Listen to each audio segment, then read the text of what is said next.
Hey there. Subscribe to my channel. And also press this bell icon. चलिए दोस्तों, तो आज की वीडियो में बात करने वाले हैं सैलरीज और अलावेंसेस के बारे में। यानी कि जो सैलरी मिलती है, सैलरी किसको मिलती है पहले ये जानते हैं, फिर हम आगे डिस्कस करेंगे इसके बारे में। देखो, सैलरी के लिए जो सबसे बेसिक कंसेप्ट है, सबसे पहली बात तो यही है सैलरी के लिए कि जो सैलरी वर्ड है अराइज कब होता है, जब आपको कोई पेमेंट मिलती है, ठीक है। और किससे मिलती है पेमेंट? उस बंदे से पेमेंट मिलती है जिसके लिए आपने कुछ काम करा है, ठीक है। और कंसीडरेशन, इन कंसीडरेशन आपको पेमेंट देता है वो, तो क्या मतलब वो सैलरी है आपकी, ठीक है। यानी कि रिलेशनशिप होनी चाहिए पेमेंट करने वाले और पेमेंट लेने वाले पर्सन के बीच में। कैसी रिलेशनशिप? ऐसी वैसी रिलेशनशिप नहीं, कैसी? एम्प्लॉयर और एम्प्लॉय की। जैसे दोस्तों यहाँ पे लिखा भी हुआ है कि कैसी रिलेशन होनी चाहिए, एम्प्लॉयर और एम्प्लॉय की। सिंपल सी बात थी, बस समझ आ गया यहाँ तक कि सैलरी क्या मतलब हो गया, समझ गए कि सैलरी का राइज होगा जब पेमेंट आपको मिले, ठीक है। और आपने को पेमेंट किस बात की मिल रही है? क्योंकि आपने जिससे पेमेंट ले रहे हो उसके लिए आपने कुछ काम करा है, ठीक है, वो आपकी सैलरी है, इसलिए बस खत्म, इतना मीनिंग था यहाँ पे। अब इसका अगर आप देखो तो मैंने कुछ लाइंस पे लिखी हुई है, आप यहाँ पे नोट कर सकते हो। Any sum of amount which is received, क्या लिखा है? विच इज रिसीव्ड, या तो रिसीव हो गया है आपको, या फिर रिसीवेबल, या रिसीव होने वाला है, अभी हुआ नहीं है भाई, ठीक है, by the employee from its employer. यानी कि किसको? एम्प्लॉय, यानी कि आप, अगर आप एम्प्लॉय हो तो आपको कोई अमाउंट मिलने वाला है या मिल चुका है। किससे मिलने वाला है, किससे मिल चुका है? तो देखो, एम्प्लॉयर से, यानी कि जो आपका बॉस है उससे, ठीक है। तो वो जो भी आपको अमाउंट मिलेगा वो कहाँ पे चार्जेबल होगा? चार्जेबल मतलब होता है टैक्सेबल, उसके ऊपर टैक्स कहाँ लगेगा आपका? सैलरीज हेड के अंदर, ठीक है। ये लिखा भी है सैलरीज हेड के अंदर, खत्म कहानी, इतनी सी बात थी। आइए बात करते हैं डेफिनेशन के बारे में, ठीक है। ये आपको मीनिंग क्लियर हो गया पे, तो आप अब कर सकते हो सैलरी चैप्टर में, थोड़ा आपको पता लग गया क्या होता है। अब आगे देखो क्या है। जैसे यहाँ लिखा हुआ है डेफिनेशन ऑफ सैलरी, ये जो सैलरी की डेफिनेशन है ये कहाँ पे है? सेक्शन 17(1) के अंदर। यानी कि सेक्शन 17 सब सेक्शन 1 के अंदर आपको सैलरी की डेफिनेशन देखने को मिल जाएगी, ठीक है। और आपको अगर पता है कि इनकम टैक्स का जो एक्ट है वो 1961 है तो अच्छी बात है, नहीं पता तो आप अब याद रख लेना कि इनकम टैक्स एक्ट 1961 के अंदर सेक्शन 17(1) यानी कि सेक्शन 17 सब सेक्शन 1 के अंदर सैलरी की डेफिनेशन लिखी हुई है। इसको आपको इसी तरीके से याद करना पड़ेगा। आपको मान लो क्वेश्चन आ गया कि भाई सैलरी की डेफिनेशन बताओ, तो आप पूरा लिखोगे प्रॉपर कि कौन से सेक्शन में है और कौन से एक्ट का ये पार्ट है, वो आपको लिखना पड़ेगा, इसलिए मैंने आपको बता दिया है, ठीक है। अब देखो यहाँ पे सैलरी के अंदर क्या क्या आता है? सर वेजेस आते हैं, ठीक है। फिर क्या आता है? एन्युटी आता है। फिर क्या आता है? ग्रेचुइटी भी आता है। फिर प्रोविडेंट फंड, ठीक है। फिर इसमें लीव एनकेशमेंट भी इंक्लूड होता है सैलरी के अंदर। बोनस है, profit in leave of salary, ये सब मैं आपको बताऊंगा एक एक करके, ठीक है। कमीशन है, और 4 पॉइंट हमारे पास और भी हैं, जैसे एडवांस सैलरी, परक्यूजिट्स हैं, और ये 80CCD है, और ये अलाउंसेस हैं, ठीक है। तो इसको आप याद रखना कौन कौन से हमारे पास पॉइंट है, ठीक है।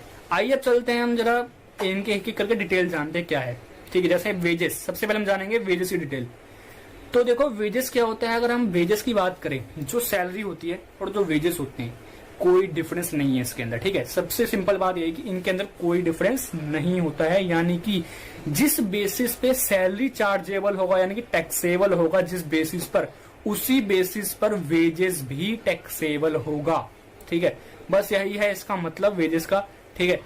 और अगर हम बात करें अब एन्युटी की, क्योंकि हमारा सेकंड पॉइंट क्या था?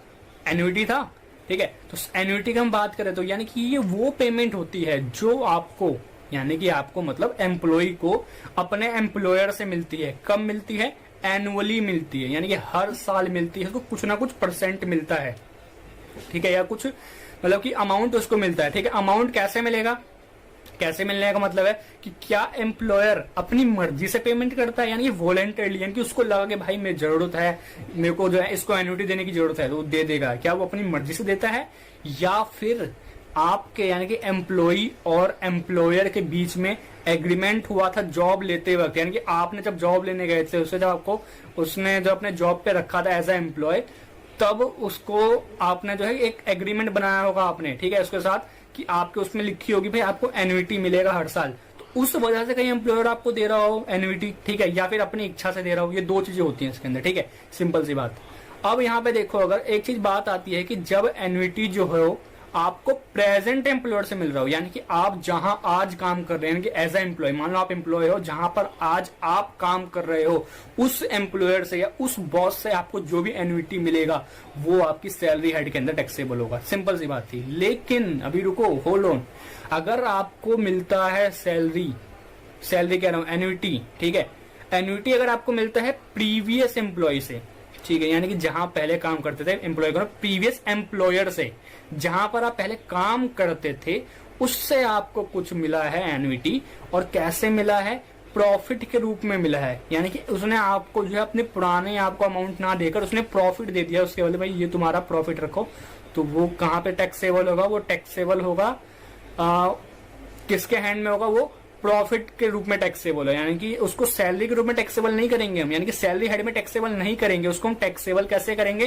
कि सैलरी के बदले में प्रॉफिट मिला है तो उसके रूप में उसको टैक्सेबल करेंगे, जो भी उस पर परसेंटेज लगेगा उस हिसाब से, ठीक है, सिंपल सी बात, खत्म कहानी, ठीक है। अब एक बात आती है डेफर्ड एन्युटी की।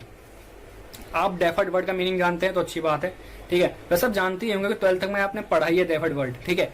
तो जो डेफर्ड वर्ड है इसका मीनिंग क्या है समझ सकते हैं आप। जो डेफर्ड वर्ड है इसका मतलब पुरानी पेमेंट जो बकाया है, जो अभी तक मिली नहीं है, वो डेफर्ड होती है, ठीक है। अब यहाँ पे बात हो रही है डेफर्ड एन्युटी की। डेफर्ड एन्युटी का क्या मतलब है सर डेफर्ड एन्युटी का मतलब ये मतलब है कि पिछले पास्ट जितने भी ईयर हैं आप कहीं पे काम करते थे या आपके प्रेजेंट एम्प्लॉयर नहीं आपको जो है एन्युटी दे दिया है पिछले बहुत ईयर्स का, तो इसका मतलब क्या है, वो टैक्सेबल कहां पर होगा, वो टैक्सेबल होगा इनकम फ्रॉम अदर सोर्सेज के अंदर। क्यों टैक्सेबल होगा वो, क्योंकि वो टैक्सेबल इसलिए होगा क्योंकि आपने उसको रिसीव कर लिया। अगर आप उसको रिसीव नहीं करोगे, मतलब एम्प्लॉयर ने बोला तुम्हारा प्रॉफिट है या तुम्हारी ये पेमेंट है पुरानी वाली, तो अगर आपने उसको रिसीव कर लिया तब तो टैक्सेबल होगा, लेकिन अगर आपने उसको रिसीव नहीं करा तो वो टैक्सेबल नहीं होगा, उस पर कोई टैक्स नहीं लगेगा, ठीक है। Other forms of annuity, for example those made under a will by settler और granted by a life insurance company, यानी कि ऐसी एन्युटी जो आपको किससे मिली है, लाइफ इंश्योरेंस कंपनी से मिली है, ठीक है, उससे आपने कोई क्लेम करा था, मतलब उसके बदले में उसने आपको कुछ पेमेंट जो दे दी है, वो उस टाइप की एन्युटी अगर आपको मिलती है, ठीक है, क्लेम करा आपने, उस टाइप की एन्युटी अगर आपको मिलती है तो वो एन्युटी सैलरी के रूप में टैक्सेबल नहीं होगा, ठीक है, समझ आया यहाँ पे, वो एन्युटी सैलरी के रूप में टैक्सेबल नहीं होगा, ठीक है। और दोस्तों एक बात और यहाँ पे आपको बताना चाहूंगा कि अगर आप लोगों ने रिसीव कर लिया लाइफ इंश्योरेंस कंपनी से क्लेम, यानी कि जो उसने आपको एन्युटी दी थी उसको आपने क्लेम कर लिया, तो कहाँ टैक्सेबल होगा, इनकम फ्रॉम अदर सोर्स में टैक्सेबल होगा, और वो जो है सेक्शन 56 के अंदर असेस्ड होगा, यानी कि उसके अंदर उसको आपको असेस करना पड़ेगा एसएससी को, यानी कि ठीक है, यानी कि आप जानते हैं एसएससी का मतलब जो टैक्स देता है, सिंपल सी बात, ठीक है। तो चलिए दोस्तों हम बात करते हैं बोनस की, treatment of bonus. Third point है हमारा सैलरी हेड के अंदर कि ये भी सैलरी का ही पार्ट होता है बोनस, ठीक है। ये बोनस क्या होता है, बोनस आपका ये पेमेंट है जो आपको एक्सेस अलग से आपको मिलता है किसी फेस्टिवल के टाइम, यानी कि किसी ओकेजन पे आपको मिलता है, जो एक्स्ट्रा मनी मिलता है वही आपकी बोनस होती है, ठीक है। अगर बोनस हम देखें तो ये जो टैक्सेबल कब होगा, हम टैक्स पर है तो उसमें बोनस हमारा टैक्सेबल कब होगा, तो टैक्सेबल जब होगा जब आपने इसको रिसीव करा है, रिसीव अगर आपने कर लिया तो टैक्स देना पड़ेगा, ठीक है। Therefore if it will B included in the gross salary, मतलब कि अगर इसको हम ग्रॉस सैलरी में इंक्लूड करेंगे, यानी कि आपको रिसीव हुआ है तो ग्रॉस सैलरी में इंक्लूड करोगे, और अगर इंक्लूड कर रहे हो तो आपको टैक्स देना ही पड़ेगा, सिंपल सी बात, ठीक है। देन यहाँ पे लिखा हुआ है कि भाई included in the gross salary only in the year in which the bonus receive, यानी कि उसी ईयर में आप इंक्लूड करोगे जिस ईयर में आपने रिसीव करा है, और उसी ईयर में इस पे टैक्स भी लगेगा, ठीक है। If bonus is received in arrears the assessee can claim rebate, यानी कि रिबेट कह रहा हूँ, रिलीफ कह लो आप, सबसे बढ़िया वर्ड है रिलीफ, रिलीफ उसको क्लेम कर सकता है सेक्शन 89 के अंदर, जैसे यहाँ पे लिखा भी हुआ है, ठीक है। यहाँ पे सेक्शन 89 लिखा हुआ है, यानी कि क्या मतलब है इसका कि आपको बोनस मिला, ठीक है, आपने उसको इंक्लूड करा ग्रॉस सैलरी के अंदर, ग्रॉस सैलरी में इंक्लूड कर लिया तो ये उसी ईयर में टैक्सेबल होगा जिस ईयर में आपको मिला, जिस ईयर में आपने इसको इंक्लूड किया उस ईयर वाले बोनस को, और उसके बाद इस पे आप जो है टैक्स दोगे, जाहिर सी बात है, ठीक है। जब टैक्स दोगे तो इसके लिए आप क्लेम ले सकते हो सेक्शन 89 के अंदर। सेक्शन 89 किसका बॉस? इनकम टैक्स एक्ट 1961 का, ठीक है। सिंपल सी बात थी, खत्म यहाँ पे बोनस का ट्रीटमेंट भी। अब बात आती है salary in lieu of notice period. इसको आप ऐसे ही देखो, नोटिस पीरियड का क्या मतलब है? सिंपल सी बात है, एक एम्प्लॉयर है और एक एम्प्लॉय है, ठीक है। एक दिन लगता है एम्प्लॉयर को कि भाई हमारे ऑफिस में ना ज्यादा वर्कर्स हो गए हैं, अब हमारे पास इतना प्रॉफिट नहीं होता तो हमको सैलरी कहां से देंगे? तो एम्प्लॉयर बोल देगा किसको? एम्प्लॉय को, ठीक है। जरूरी नहीं प्रॉफिट नहीं हो रहा सैलरी नहीं दे सकता, किसी भी रीजन से हो सकता है। उसको लगा कि भाई एम्प्लॉय को अब हटाने की जरूरत है, तो क्या करेगा वो? पहले एम्प्लॉयर पहले बोलेगा एम्प्लॉय को, यानी कि जो उसका एम्प्लॉय है जिसको हटाना चाहता है, उस एम्प्लॉय को जाके बोलेगा कि भाई देखो हम तुम्हें ना हटाना चाह रहे हैं। तो उसको नोटिस भी देगा, एक पीरियड देगा कि भाई इतने टाइम में तुम कोई नया जॉब ढूंढ लो, ठीक है। इस टाइम के बाद हमको तुमको हटा देंगे, ठीक है। और जो नोटिस पीरियड देगा, मान लो 2 महीने, 1 महीने, 3 महीने, जो भी नोटिस पीरियड होगा, उस पीरियड में क्या करेगा वो? उसको कुछ पेमेंट करेगा। कौन पेमेंट करेगा? एम्प्लॉयर पेमेंट करेगा उस नोटिस पीरियड के लिए, ठीक है। जिस पीरियड में उसको बोल रहा है कि जॉब ढूंढ लो, इतने पीरियड तुम्हारे पास, इतना टाइम है तुम्हारे पास, उस टाइम के लिए उसको पेमेंट करेगा। जितनी भी पेमेंट करे, हम ये नहीं जानते कि कितने पेमेंट करेगा, बट जितनी भी पेमेंट करे, ठीक है, उसका क्या मतलब है? वही क्या है? सैलरी है उसकी, ठीक है। किस चीज की सैलरी है सर? नोटिस पीरियड की सैलरी है। तो उसने बोला ना salary in lieu of notice period, यानी नोटिस पीरियड के लिए जो सैलरी दे रहे हो वही है हमारा salary in lieu of notice period. वो सैलरी के हेड के अंदर भी इंक्लूड होगा। खत्म कहानी। अब बात आती है फी एंड कंसेशन की, ठीक है। यहां पे देखो फी एंड कंसेशन क्या मतलब है? फी यानी कि कोई भी अगर एम्प्लॉय अपने एम्प्लॉयर से कोई भी फीस या कमीशन रिसीव करता है, ठीक है, तो वो भी सैलरी हेड के अंदर आएगा और वो भी टैक्सेबल होगा, ठीक है। सैलरी हेड के अंदर आने का मतलब क्या है? ग्रॉस इनकम में, यानी कि ग्रॉस सैलरी के अंदर उसको ऐड करेंगे, ठीक है। सिंपल सी बात। जो भी फी एंड कमीशन आपको मिलेगा या एम्प्लॉय को मिलता है, या आप, मैं इसलिए बोल रहा हूँ बार बार क्योंकि हम अज्यूम करके चल रहे हैं कि हम लोग एम्प्लॉय हैं, यानी कि आप लोग, हम लोग, ठीक है, हम एम्प्लॉय हैं, ठीक है, और बाकी हम एम्प्लॉयर किसी और को मान रहे हैं, ठीक है। इसलिए मैं बार बार आप लगा रहा हूं, तो आप समझ जाना एम्प्लॉय है उसका मतलब, ठीक है।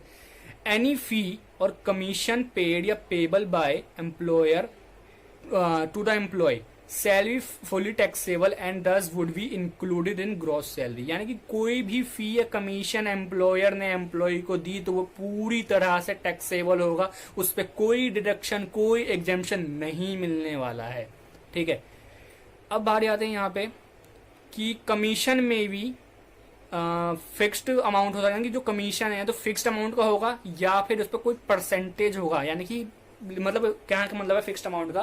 कि एम्प्लॉयर ने अपने एम्प्लॉय को बोल दिया कि भाई तुम्हारा 500 रुपए, यानी कि 500 रुपीज तुमको कमीशन के रूप में मिलेगा, तो फिक्स्ड हो गया। लेकिन अगर एम्प्लॉयर बोल दे भाई उस पर्टिकुलर ईयर में जितना भी प्रॉफिट होगा उसका इतना परसेंट तुम्हारा कमीशन बनेगा, तो ये परसेंटेज वाइज कमीशन हो गया, ठीक है। यानी कि कमीशन कैसा भी हो वो इंक्लूड होगा सैलरी के अंदर, ठीक है।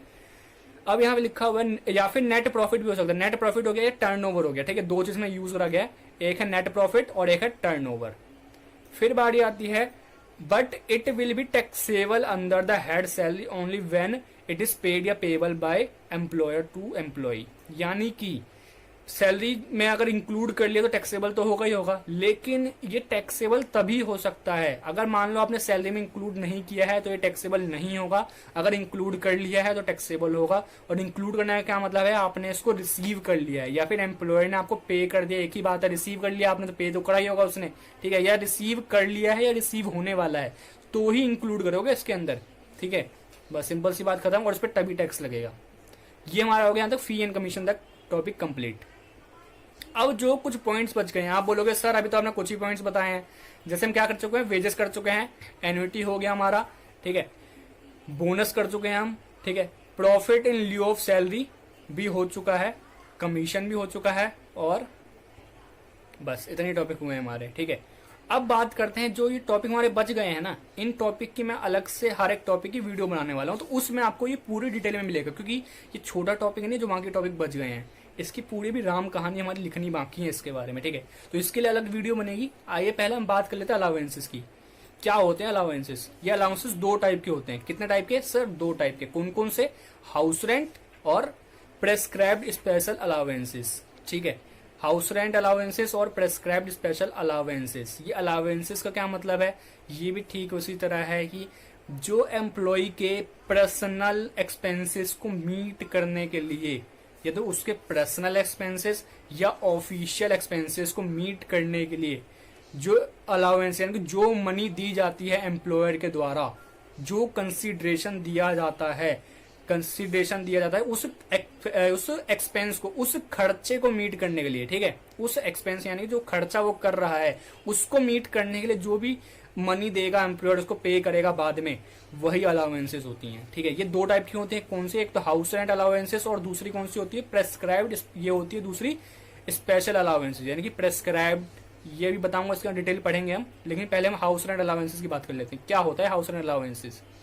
जब मान लो एक एम्प्लॉय है, एक एम्प्लॉयर है हमारे यहाँ पे, ठीक है, एम्प्लॉय का जो घर है वो कहाँ पर है, हरियाणा में है, और जो एम्प्लॉय यानी कि उसका जो ऑफिस है वो कहाँ पर है, दिल्ली में, यानी कि जहाँ पे एम्प्लॉय सब वहाँ पे काम करते हैं, वर्किंग करते हैं, वही ऑफिस है जहाँ पे, ठीक है, उसका ऑफिस दिल्ली में है और घर हरियाणा में है एम्प्लॉय का। ठीक है, एम्प्लॉय को आने जाने में लगते हैं, यानी कि आने में इसको लगते हैं 2 घंटे, जाने में 2 घंटे लगेंगे, साफ सी बात है। ठीक है, तो एक दिन क्या हुआ, ऐसे ही लेट आया एम्प्लॉयर ने मतलब कि पूछ लिया, जब एम्प्लॉय लेट आया तो एम्प्लॉयर ने उससे पूछा, भाई क्या हो गया, तुम लेट कैसे हो गया आज? तो एम्प्लॉय बोलता, सर मैं तो रोज ही लेट होता, आपने आज बता रहे हैं मेरे को। तो एम्प्लॉयर पूछता है, अच्छा बताओ क्यों लेट होते हो, ये तो बता दो।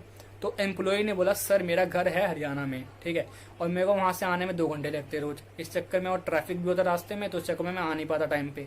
तो एम्प्लॉयर बोलता था, भाई तुम हरियाणा से क्यों होते हो, तुम यहीं हाउस ले लो, कहीं पे रेंट पे ले लो, कहीं रह लो यहीं पे। तो एम्प्लॉय बोलता है, सर मेरे पास इतने पैसे हैं, आप जो सैलरी देते हैं उस सैलरी में मेरा मुश्किल से जो खर्चा निकल पाता है हो जाता है, रेंट के लिए मेरे पैसे ही नहीं है।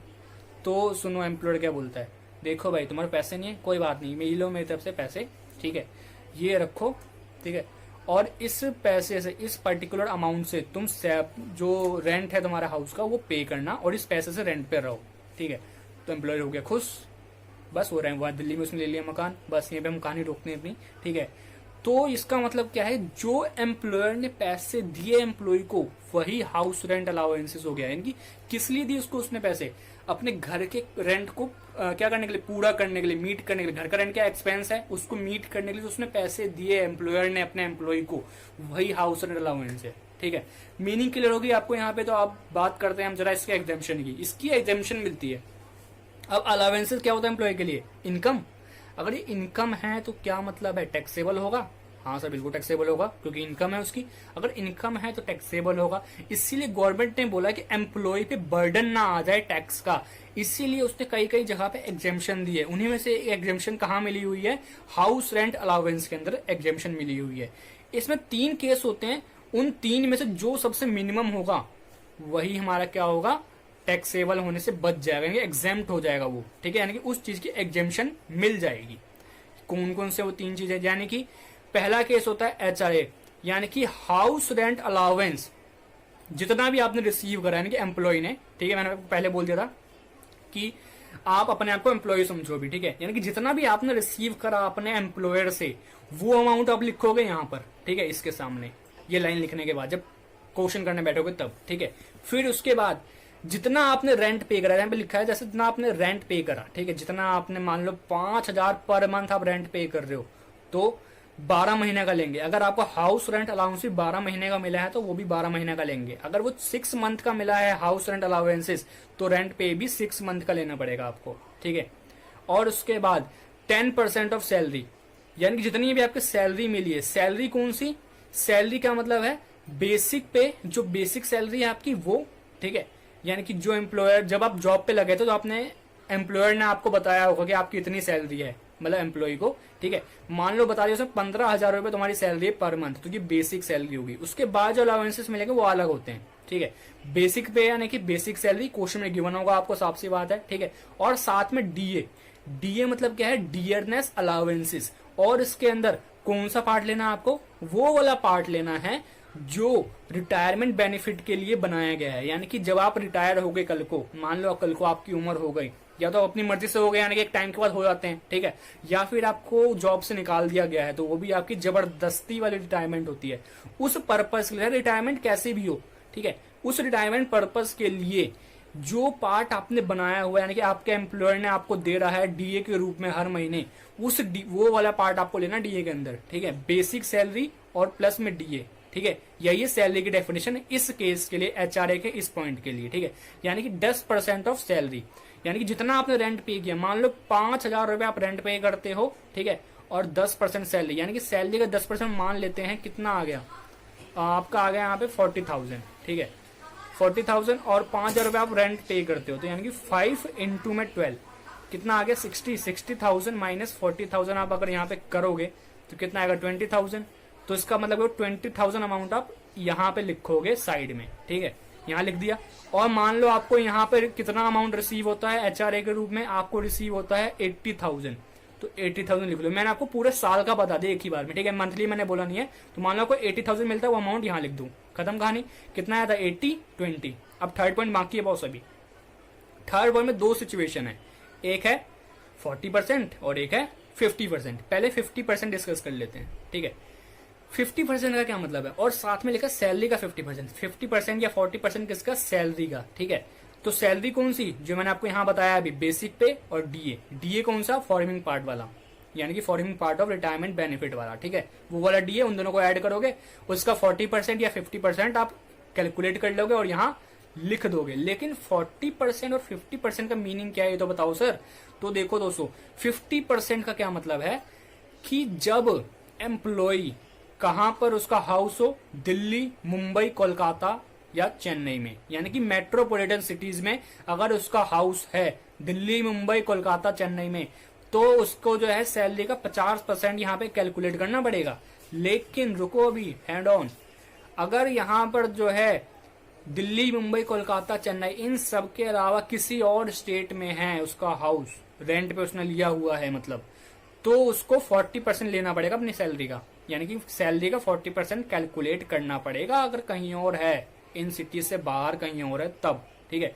उसके बाद मान लो उसकी सैलरी कितनी आई थी हमारी यहाँ पे, उसकी सैलरी हमारी आई थी 40,000 आई थी ना हमारे ऊपर यहाँ पे, 10% निकालने के बाद 40,000 थी, तो यानी कि 10% उसमें हम कर दे, उसको मल्टीप्लाई कर दे, तो कितना आ गया 4 लाख आ गया।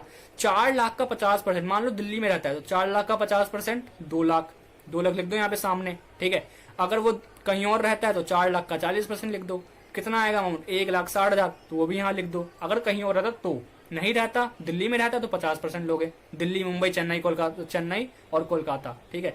यहाँ इन 4 जगहों में रहता है तो 50%, नहीं तो फिर 40%, सिंपल सी बात खत्म। इन तीनों में से जो सबसे कम होगा, यानी कि सबसे पहला वाला क्या था 80,000, फिर 20,000 और फिर कितना आया था हमारा 1,60,000, अगर हम 40% लेके चले तो, ठीक है। तो इन तीनों में जो सबसे कम होगा उसी की आपको एग्जेम्पशन मिल जाएगी। और कम कौन सा था, सेकंड पॉइंट वाला सबसे कम था।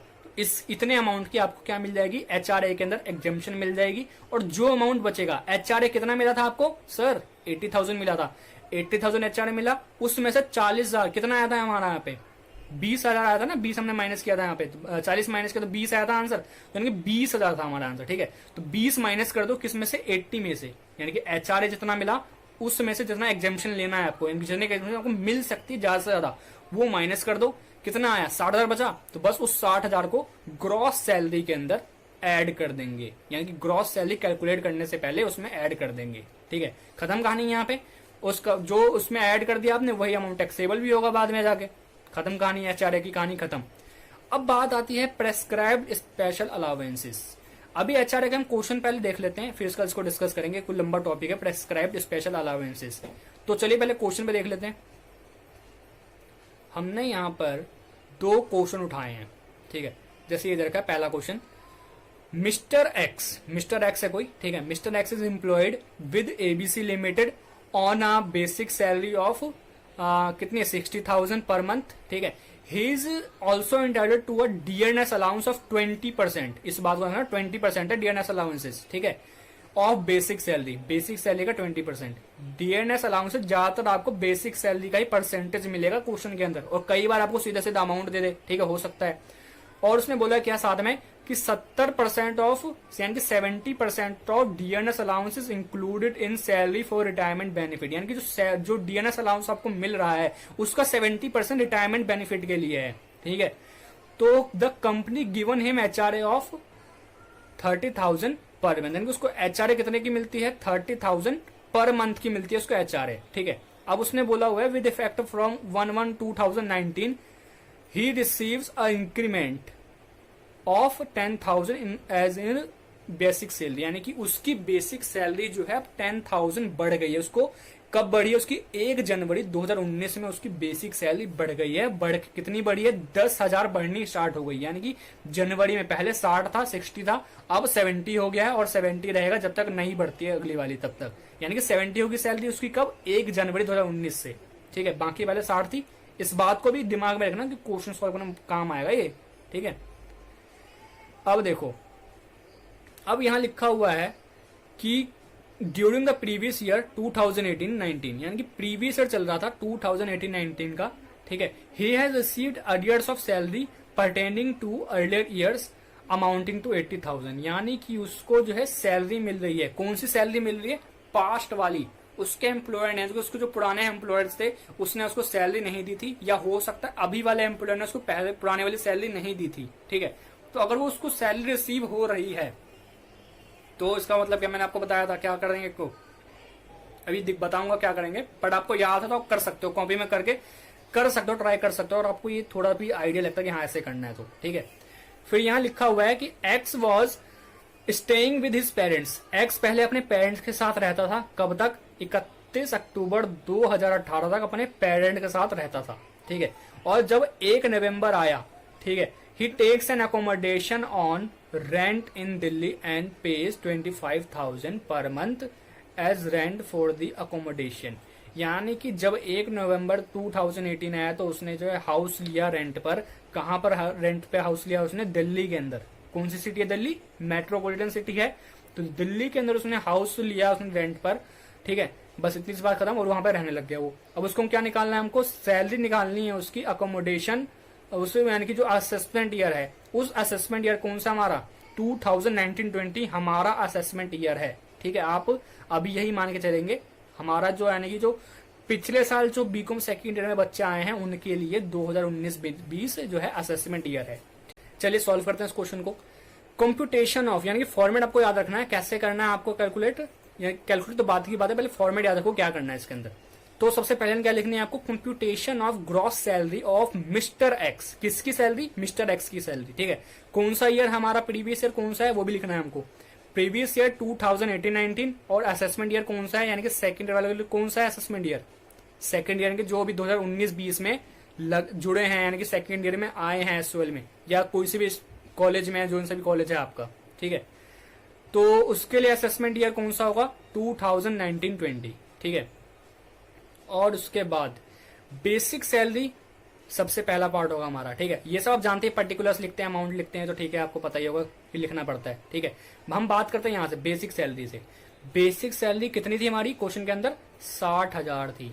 और उसके बाद इंक्रीमेंट भी तो आई है। कब आई थी इंक्रीमेंट, याद करो सर, यहां हमने पढ़ा था अभी, 1 जनवरी को इंक्रीमेंट मिली थी उसको 10,000 की, यानी कि 1 जनवरी से उसकी सैलरी कितनी हो गई, 70,000। तो 1 जनवरी से पहले कितने मंथ हुए हमारे, अप्रैल, ठीक है, मई, जून, जुलाई, अगस्त, सितंबर, अक्टूबर, नवंबर, दिसंबर, कितने महीने हुए, 9 महीने हुए। 9 मंथ्स की सैलरी उसकी कितनी थी, 60,000 के हिसाब से थी, तो हमने 60,000 इंटू में 9 कर दिया। फिर जनवरी से सैलरी बढ़ भी तो गई है, तो कितने महीने बचे जनवरी के बाद, जनवरी के बाद नहीं, जनवरी को मिला के मतलब जनवरी, फरवरी, मार्च, कितने हो गए, 3, बस 3 महीने के 70,000 इंटू में 3 कर दिया हमने।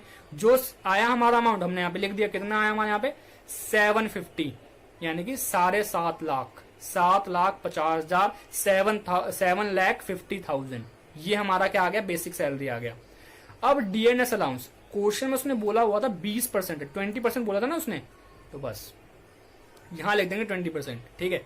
अब इस बात को रखना, कई बार बच्चे भाई सोचते हैं कि ये जो 70% बोला था इसका क्या मतलब था। इसका मतलब हमारा कब आएगा, इसका मतलब तब आएगा जब हम एचआरए के लिए एग्जेम्पशन क्लेम करने वाले होंगे, यानी कि एग्जेम्पशन निकालेंगे, तब आएगा इसका मतलब 70% वाला। अभी जहां तक जो 20% बोला ना वो खाली सैलरी के अंदर यहाँ पे इंक्लूड करेंगे, वो 70% को कंसीडर नहीं करना है।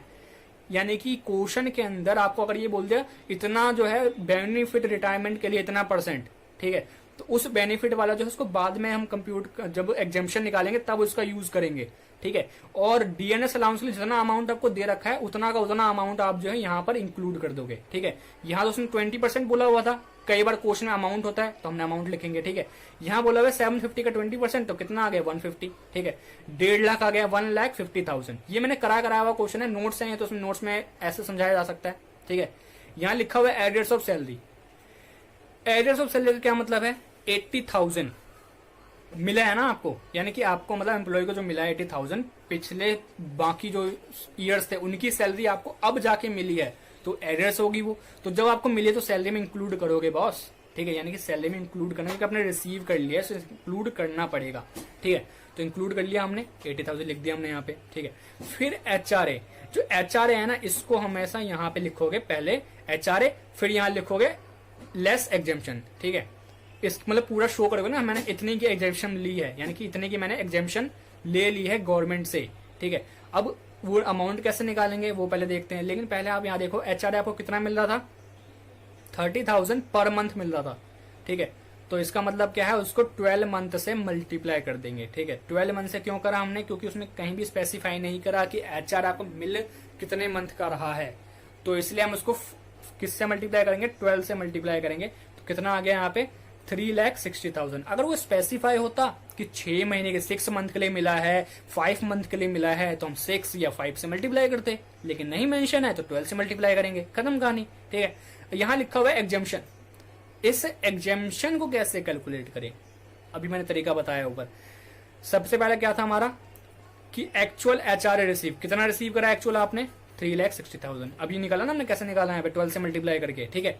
फिर रेंट कितना पे कर रहे हो आप, वहां पे बोला इसने कि आप जो रेंट कितना पे कर रहे हैं, 25,000 रुपए पे कर रहे हैं। और कब से पेमेंट करनी स्टार्ट हुई, यानी कि कब से आपने रेंट पे लिया है रूम, कब से लिया है, 1 नवंबर 2018 से आपने रूम रेंट पर लिया है, यानी कि इस डेट से आपने रूम रेंट पर लिया है। तो उसका मतलब क्या है कि आप इस डेट से रेंट पे कर रहे हो, 25,000 रुपए पे कर रहे हो। तो नवंबर, दिसंबर, जनवरी, फरवरी, मार्च, 5 महीने हो गए, तो 5 महीने का रेंट लिख दो यहाँ पे, 25,000 इंटू में 5, ठीक है, लिख दिया हमने। और उसमें से सैलरी का 10% माइनस कर दो, यानी कि सैलरी का 10% आप माइनस कर दो। सैलरी का 10% कौन सी सैलरी होगी, ये जो सैलरी हमने कैसे निकाली है, ये भी वही है, मैंने क्या बताया था अभी आपको, बेसिक सैलरी और डीए, ठीक है। डीए कौन सा, रिटायरमेंट बेनिफिट वाला डीए, ठीक है। तो यहां देखो कैलकुलेट कर लिया हमने, यहाँ पे यहां हमारा लिखा हुआ है बेसिक सैलरी और डीएनएस अलाउंस, ठीक है। अब यहाँ पे एक बात आपको ध्यान देनी है, कौन सी बात, कि जितने महीने के लिए आपने रेंट पे कराना है, केवल उसी पीरियड के लिए, यानी कि जिस पीरियड में, जितने पीरियड के लिए, जितने मंथ के लिए आपने रेंट पे करा है, उतने ही पीरियड के लिए आपको बेसिक सैलरी भी लेनी है। यानी कि रेंट आपने 5 महीने के लिए पे करा, तो बेसिक सैलरी 5 महीने की लेनी है, ठीक है। और ऐसे डीएनएस अलाउंस भी 5 महीने का ही आएगा, ठीक है, सिंपल सी बात।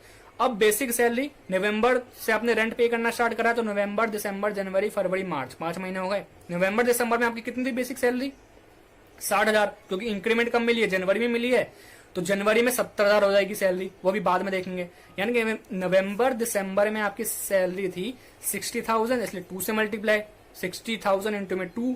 और दिसंबर के बाद यानी कि जनवरी, फरवरी, मार्च कितनी होगी सैलरी, 70,000, यानी कि 3 से मल्टीप्लाई, क्योंकि 3 महीने हुए ना उसके बाद, तो इसलिए, ठीक है। उसके बाद डीएनएस अलाउंस के अंदर भी सेम वही करा हमने, और उस जो भी हमारा अमाउंट आएगा फाइनली, ये जो हमारा निकला है, हमने 60,000 इंटू में 2 लिखा है यहाँ पे, और फिर प्लस में 17,000 इंटू में 3 लिखा है। ये क्या है, हमारा बेसिक सैलरी है, ठीक है। ये क्या है, हमारा बेसिक सैलरी है। अब यहाँ देखो, अब बेसिक सैलरी हमने निकाल लिया यहाँ पे, तो उसका जो हम क्या करेंगे, 20% निकाल लेंगे। बोला ना उसने अभी ऊपर कि डीएनएस अलाउंस कितना है, 20% है बेसिक सैलरी का, ठीक है। तो 20% निकाल लो उसका, और साथ में उसने क्या बोला हुआ है, रिटायरमेंट बेनिफिट का 70%, ठीक है, 70% है। तो इसका मतलब क्या है कि ये जो मैंने आपको बताया था ना, ये कहाँ पे यूज होता है, एग्जेम्पशन वक्त में यूज होता है रिटायरमेंट बेनिफिट का परसेंटेज या अमाउंट, ठीक है। तो वही हमने यहाँ पे मल्टीप्लाई कर दिया, ठीक है, किससे, 17% से, 70% से, ठीक है। तो यहाँ पर देखो हमारा जो अमाउंट आएगा फाइनली, ये हमारा जब आया 1,20,000, और ये जो प्लस है, ये बाय मिस्टेक थोड़ा रॉन्ग लिखा हुआ है, प्लस आएगा यहाँ पे 1,20,000 प्लस में 2,10,000, कितना आंसर आएगा, 3,30,000। ऐसे इसका वही आंसर आएगा, 3,00,000 निकाल लेंगे पहले इसका, और ऐसे 70% भी निकाल लेंगे। तो इसका जो आंसर आएगा 330 का 20% पहले, और जो उस 20% जो हमने अमाउंट निकाला 330 का, उसका 70% निकाल लेंगे। ठीक है, कितना आएगा फाइनल आंसर हमारा? 46,200 हमारा आंसर आएगा। और ये 330,000 भी तो था हमारे पास, 3,30,000, इन दोनों को कर देंगे ऐड। ठीक है, जब इन दोनों को आपने कर दिया ऐड तो कितना आंसर आया हमारा? 3,76,200। ये आ गई हमारी क्या? सैलरी। ठीक है, अब इसका 10% माइनस कर देंगे रेंट पे में से। इसका 10% यानी कि 37,620, यानी कि 37,620 रुपीज आपकी क्या आ गई? सैलरी का 10%। और जो रेंट पे है वो कितना आ गया? 1,25,000। ठीक है, इसमें से अमाउंट को माइनस कर लेंगे तो कितना आंसर आएगा हमारा?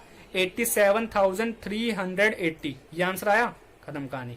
ठीक है, यहाँ देखो अब थर्ड पॉइंट क्या था हमारा? सैलरी का 50%। अब याद है मैं क्यों बोला 50% यहाँ पे? क्योंकि मेट्रोपॉलिटन सिटी है और दिल्ली में है वो। दिल्ली भी तो मेट्रोपॉलिटन ही है, तो दिल्ली में है वो, इसका मतलब दिल्ली में है तो 50% लेंगे। मैंने आपको बताया भी एग्जेम्पशन कैसे देनी है। ठीक है, तो इसलिए 50% लेंगे। किसका 50%? वही सैलरी का जो हमने यहाँ पे भी कैलकुलेट करा है। तो इसका 50% कितना आएगा हमारा आंसर फाइनली? 1,88,100। ये एग्जेम्पशन का मतलब कि अमाउंट आ गया इस थर्ड पॉइंट का। ठीक है, अब इनमें से सबसे कम कौन सा है? सबसे कम 87,380 है। तो बस सिंपल सी बात खत्म। जो कम है वही एग्जेम्पशन में आपको मिल जाएगा। तो यहाँ पे मैंने 87,380 की एग्जेम्पशन दे दी, 3,60,000 में से इसको माइनस कर दिया। जो अमाउंट मेरा बचा उसको मैंने ग्रॉस सैलरी में ऐड कर दिया है। ठीक है, जब ग्रॉस सैलरी में हमने ऐड किया तो जो हमारा आंसर आएगा वही क्या होगा? हमारा ग्रॉस सैलरी होगा। ठीक है, बस ये आ गया हमारा क्या? ग्रॉस लेंगे, जीएस ग्रॉस सैलरी। ठीक है, अब इसके ऊपर टैक्स देंगे, जो टैक्स को आप पे करेंगे। ठीक है, यानी कि जो आपका जो आप एम्प्लॉय तो आप पे करेंगे। ठीक है, सिंपल सी बात। ठीक है, अब एक क्वेश्चन और देखते हैं जरा इसके ऊपर, भी छोटू सा क्वेश्चन है, लेकिन ये क्वेश्चन हम जरा एक टॉपिक करने के बाद देखेंगे। ठीक है, इसमें थोड़ा एचआरए के साथ साथ एक और टॉपिक इंक्लूड है, तो पहले आप वो टॉपिक देख लो। यहां पर देखो एक टॉपिक हमारा जो रह गया था अभी, प्रेस्क्राइब्ड स्पेशल अलाउंसेस वाला। ये टॉपिक देखो, ये टॉपिक क्या है?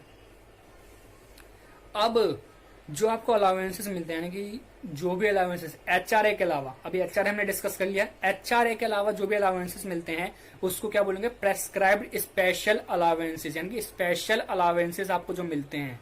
ठीक है, वो अलाउंसेस है। एचआरए तो मिलता ही मिलता है, लेकिन उसके अलावा जो स्पेशली मिलता है वो स्पेशल अलाउंसेस है।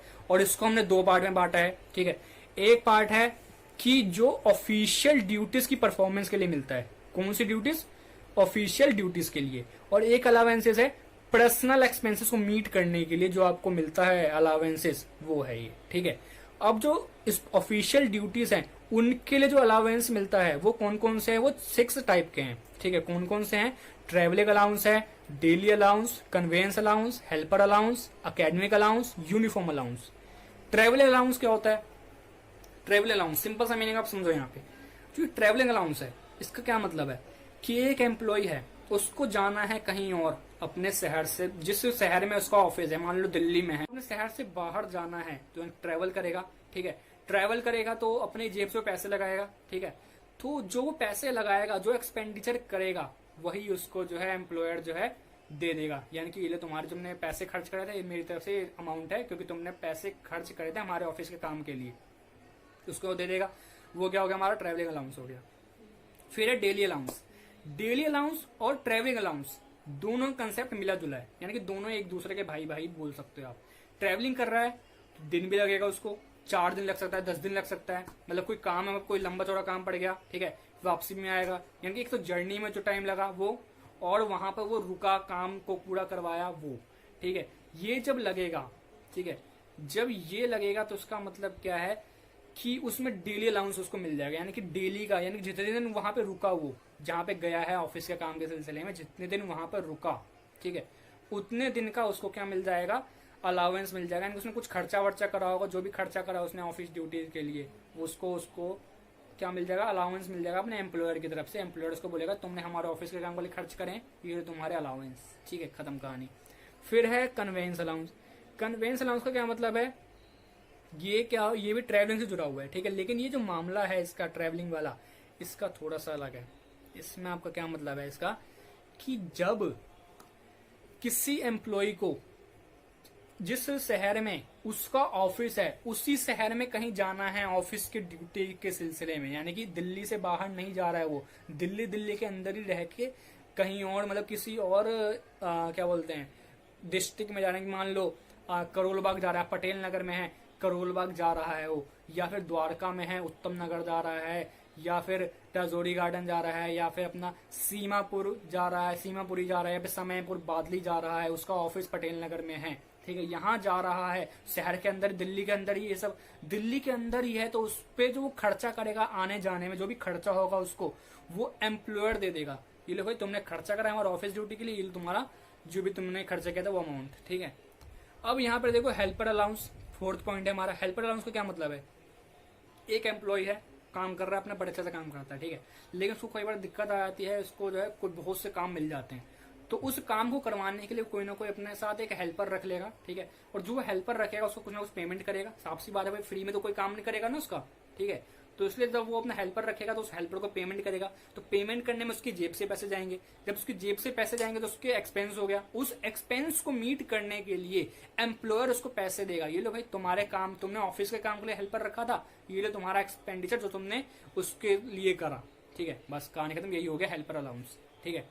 अकेडमिक अलाउंस, इसका क्या मतलब है, एक हमारा एम्प्लॉय है, ठीक है, वो काम नहीं करता, मतलब काम करता है अच्छे ढंग से, हमारा बहुत अच्छा एम्प्लॉय है, ठीक है, मतलब अब हम इसको ये मान ले कि जैसे अभी चल रहा है क्या टेक्नोलॉजी का जमाना चल रहा है, वो एम्प्लॉय हमारा है बहुत पुराने जमाने का, ठीक है, यानी कि वो उस टाइम का जब कंप्यूटर नहीं आए थे, ठीक है, लाइक 1980 1990 इस टाइप के, जब इंडिया में इतने कंप्यूटर नहीं आए थे, किसी को इतना चलाना नहीं आता था, उस टाइम का वो बंदा है, वो हमारे ऑफिस में काम कर रहा है, और हमारे ऑफिस में हमने नया नया कंप्यूटर लगाया है, ठीक है, और उसको बोला कि सर आज से आप ना, सर या भाई बोलेंगे, देखो भाई अब, या फिर सर आप यहाँ से ना अब यहाँ पे काम करेंगे, इस कंप्यूटर पे आपको जो भी काम है ना वो करेंगे आप यहाँ पे, ठीक है, तो अब उनको तो आता नहीं है भाई कंप्यूटर चलाना, ठीक है, जब उनको कंप्यूटर चलाना नहीं आता वो कैसे करेंगे, तो इसीलिए उसको बोलेंगे ठीक है सर आपको नहीं आता कोई बात नहीं, आप ये लो हमारी तरफ से पैसे, ठीक है, और जाओ सीख के आओ कंप्यूटर, ठीक है, तो जो उसको पैसे दिए ना कंप्यूटर सीखने के लिए, बस वही अकेडमिक अलाउंस है, यानी कि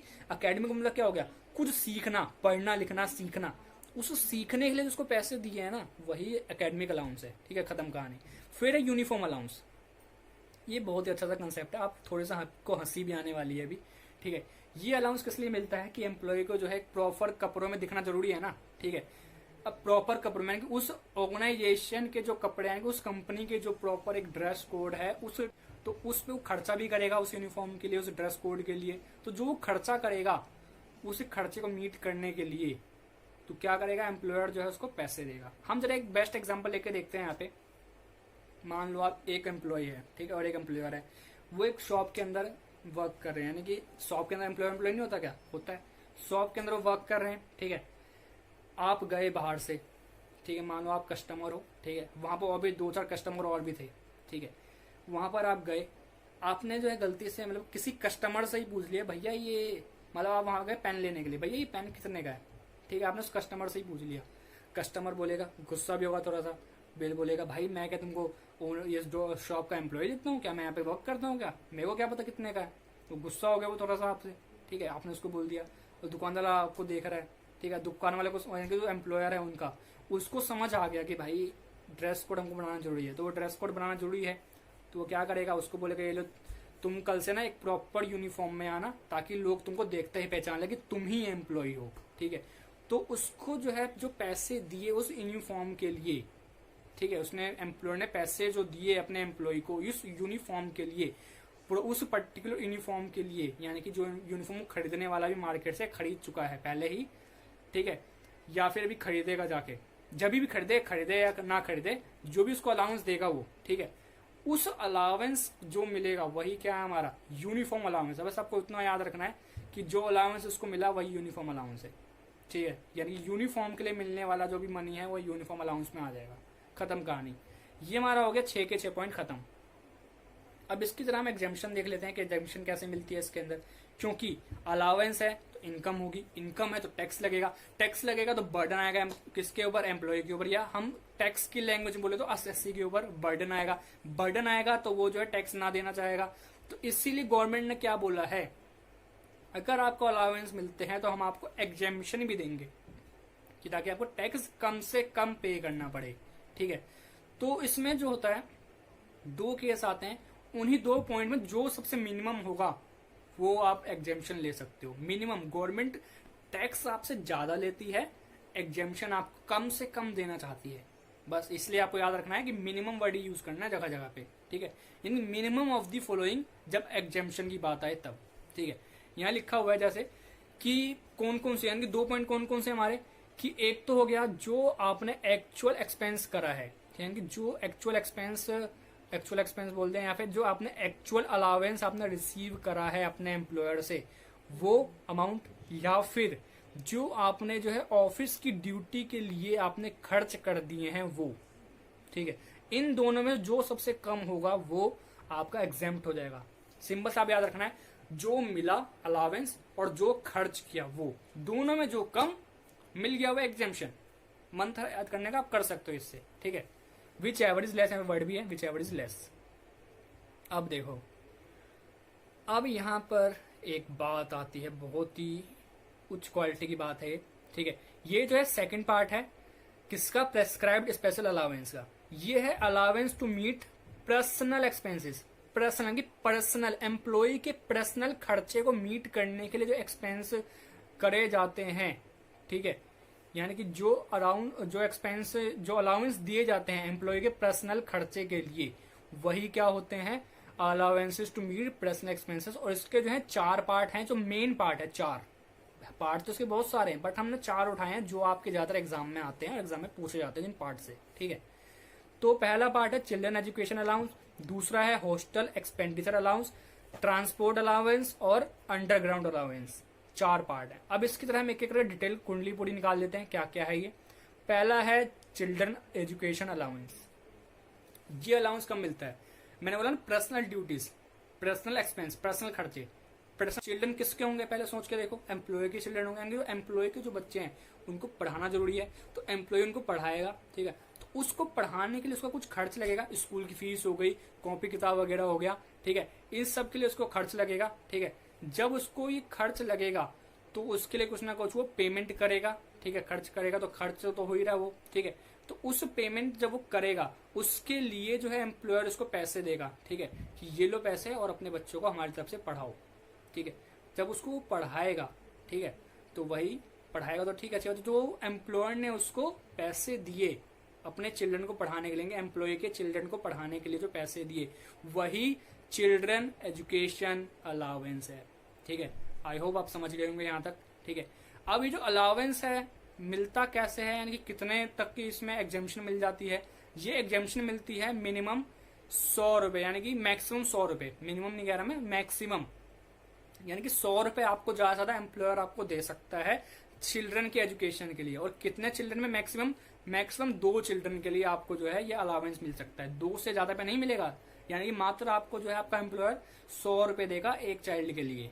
ठीक है, और 2 चाइल्ड है तो 200 देगा बस। ठीक है, ये हो गया हमारा चिल्ड्रन एजुकेशन अलाउंस।